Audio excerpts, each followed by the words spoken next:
Welcome everybody to Pixel and RAM. I'm your host David, and we're here today to do an unboxing of a Tandy or Radio Shack TRS-80 Model 4 that I picked up on eBay a while back.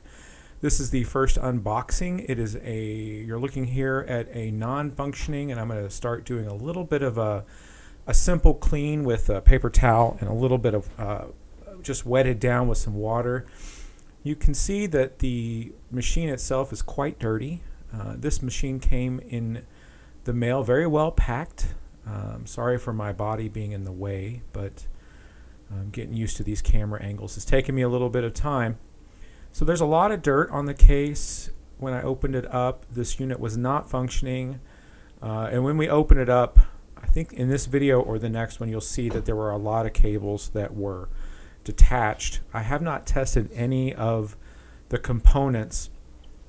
When I did get the machine open out of its case, there clearly was some blown reefer capacitors on the power supply, some rusted components, rusted capacitors. This TRS-80 Model 4 is kind of a unique machine. It's not the gate array. It's the other model that came out before the gate array. And it uses what looks to be the gate array keyboard.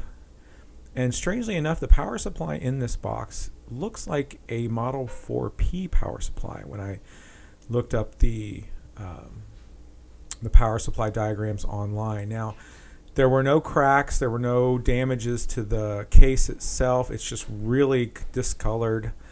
The drives themselves looked pretty good. The Radio Shack Tandy badge there looked pretty decent. There are some, looks like packing tape residue on the screen there. The 64K badge on the keyboard is a little bit discolored, or it's one of those bubble badges, and it's got a strange, like maybe water or something got into it at one point. There are no missing keys. All the keys function correctly. Didn't have any broken keycaps. Everything is just really, really dirty. At this point, I'm not really trying to do a massive clean. I'm just trying to see what surface dirt I can get off. I don't know the provenance of this machine. As you can see there, I'm looking at the badge and trying to see if there's any of that discoloration or anything that I can get cleaned up. I'm trying to clean in between some of the... You can see there's quite a bit of dirt coming off onto that paper towel. I have not yet cleaned the keyboard. This machine does get fully disassembled, and I've actually got some follow-up videos that I'm going to be narrating where my fiance is actually joining me in the restoration of this machine. Now, my goal for this machine is to have it fully functioning for SepTandy this year.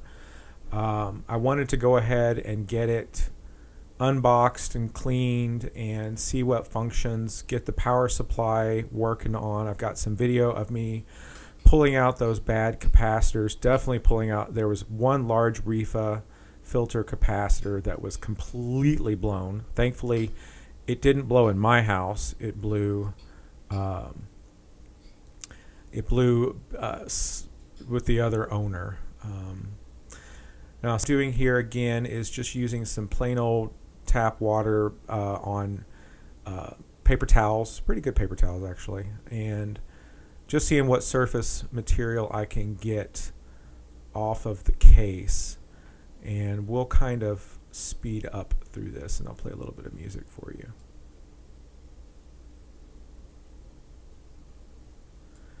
Now here I'm getting towards the back and the top. Look at all that dirt. Fortunately, you'll see in some future videos my fiance really loves cleaning, and she loves the task of really digging into this dirt, and she does an amazing job. I can't wait to show you all those videos. Now, looking at the grill there on the top, you can see it's really, really dirty. The water and basic towel here is just not going to do a whole lot for that, but you're going to see when my fiance Sherry actually digs deep into this case in a future video. She really does it, and I mean, it's night and day difference, and I can't wait for you all to see that here soon.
Here's the back of the machine. You can tell that this is not the gate array model because all the ports are downward facing except for the power cable. That was a design change that they made in the Model 4D, I think. Anybody in the comments could correct me as I'm learning all this stuff. This is just the Model 4, and I don't know the term for the TRS-80 that doesn't have the non-gate array, but you know, these models were pretty, the Model 4, except for the Model 4 and the Model 4D were pretty pretty standard. You can tell that this pen has the arrow keys that are toward the arrow key cluster is in the T, the reverse T on the bottom, which was something more common in the 4D as far as the research as I've gotten. So I don't know I don't know really the provenance of this unit. I don't know if it's been modified. I don't know if things have been replaced or substituted. I do have images of the badge on the underside that I will show in the video here later, or I'll overlay it here, and you can see the serial number and everything.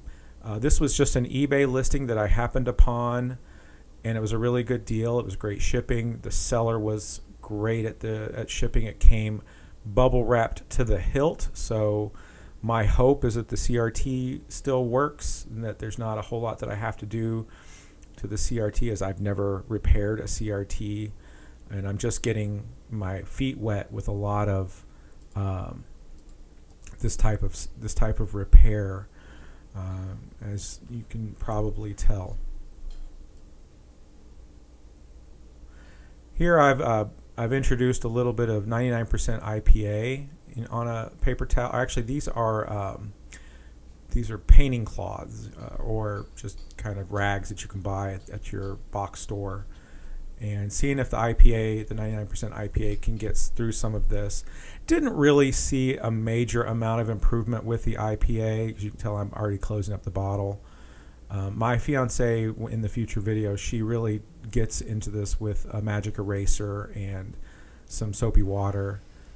She does that once I've actually taken all the parts out of the unit, the logic board, the keyboard, and the power supply as well. We left the CRT in its spot. I don't really feel like I need to take it out. So there's not a lot going on here. We'll speed up a little bit. Back to cleaning the top of the case.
So I'm going to spin it back around here. This is the bulk of what I was able to get done today. I'm playing with the keyboard. All the keys seem to be really well worked.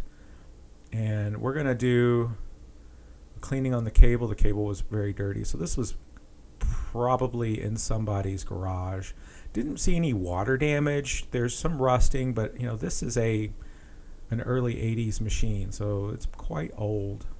I'm not sure if I'm going to actually try and start it up here or not. Can't remember if I did, but it definitely did not start. The reefas were all blown, and I'm sure some of the electrolytic capacitors themselves are. Yeah, actually I'm plugging it in here, and it does not come on. It doesn't blow or anything either, but there were a lot of wires that were completely disconnected. Now the eBay listing did not mention any of this, so there's, you know, but I'm listening here to see if anything, if the CRT hum kicks in or anything, seeing if the contrast or brightness knobs are doing anything, and they're not. There's nothing going on.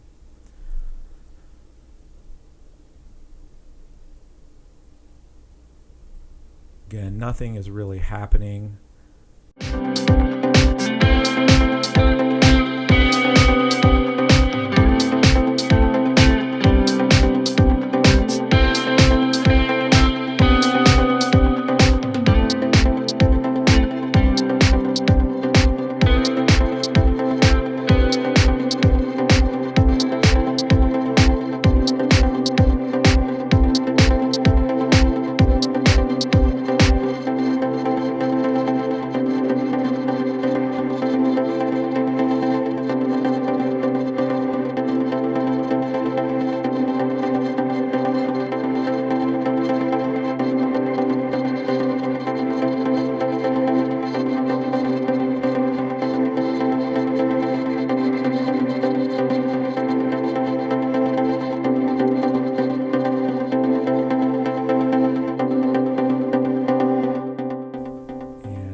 A little bit more. So there is the underside of the unit. All the labels are there. You can tell, again, there's the ports, the user ports, and here I'm going to take a picture of the badge and the serial numbers and all the user information that's provided. So the machine was in really, for just being dirty, I mean, the case was in great condition. There's nothing that I really need to repair. A lot of the screws are rusted, so those are going to get soaked in some vinegar and cleaned up. Nothing was broken. There weren't any plastic pieces that were broken, and hopefully I haven't broken anything. Again, just cleaning up.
Just a quick unboxing and cleaning, initial cleaning, and hopefully you all enjoyed this. That you'll click the like button, subscribe to the channel, and follow along as I renovate this TRS-80 Model 4.